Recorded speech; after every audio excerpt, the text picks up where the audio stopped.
Do you bid me, you say, shun the throng, and withdraw from men, and be content with my own conscience?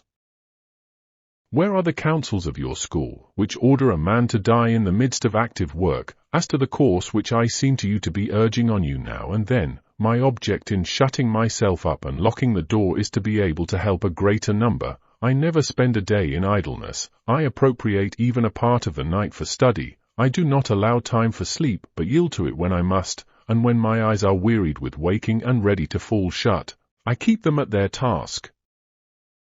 I have withdrawn not only from men, but from affairs, especially from my own affairs. I am working for later generations, writing down some ideas that may be of assistance to them. There are certain wholesome counsels, which may be compared to prescriptions of useful drugs. These I am putting into writing, for I have found them helpful in ministering to my own sores, which, if not wholly cured, have at any rate ceased to spread.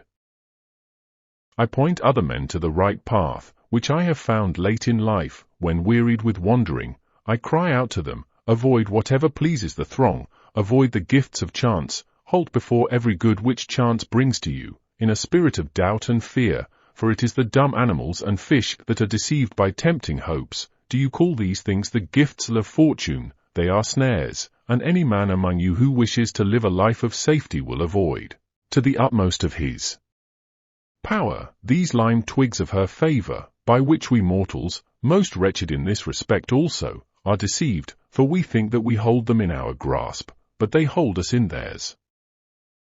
Such a career leads us into precipitous ways, and life on such heights ends in a fall. Moreover, we cannot even stand up against prosperity when she begins to drive us to leeward, nor can we go down, either, with the ship at least on her course, or once for all. Fortune does not capsize us, she plunges our bows under, and dashes us on the rocks.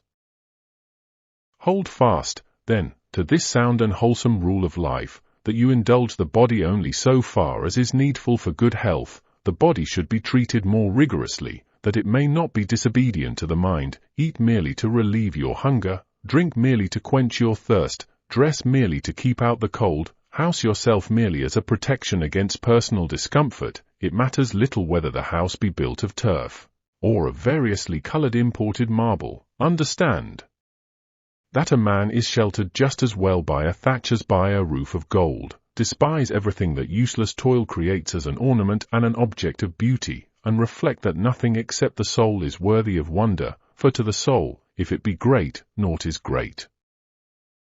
When I commune in such terms with myself and with future generations, do you not think that I am doing more good than when I appear as counsel in court, or stamp my seal upon a will, or lend my assistance in the Senate, by word or action, to a candidate? Believe me, those who seem to be busied with nothing are busied with the greater tasks. They are dealing at the same time with things mortal and things immortal. But I must stop, and pay my customary contribution, to balance this letter. The payment shall not be made from my own property, for I am still conning Epicurus. I read today, in his works, the following sentence: if you would enjoy real freedom, you must be the slave of philosophy. The man who submits and surrenders himself to her is not kept waiting, he is emancipated on the spot, for the very service of philosophy is freedom. It is likely that you will ask me why I quote so many of Epicurus's noble words instead of words taken from our own school. But is there any reason why you should regard them as sayings of Epicurus and not common property? How many poets give forth ideas that have been uttered, or may be uttered, by philosophers? I need not touch upon the tragedians and our writers of national drama, for these last are also somewhat serious, and stand halfway between comedy and tragedy. What a quantity of sagacious verses lie buried in the mime! How many of Publilius's lines are worthy of being spoken by busking-clad actors, as well as by wearers of the slipper? I shall quote one verse of his, which concerns philosophy, and particularly that phase of it which we were discussing a moment ago, wherein he says that the gifts of chance are not to be regarded as part of our possessions. Still alien is whatever you have gained by coveting. I recall that you yourself expressed this idea much more happily and concisely. What chance has made yours is not really yours. And a third, spoken by you still more happily, shall not be omitted. The good that could be given, can be removed. I shall not charge this up to the expense account, because I have given it to you from your own stock. Farewell.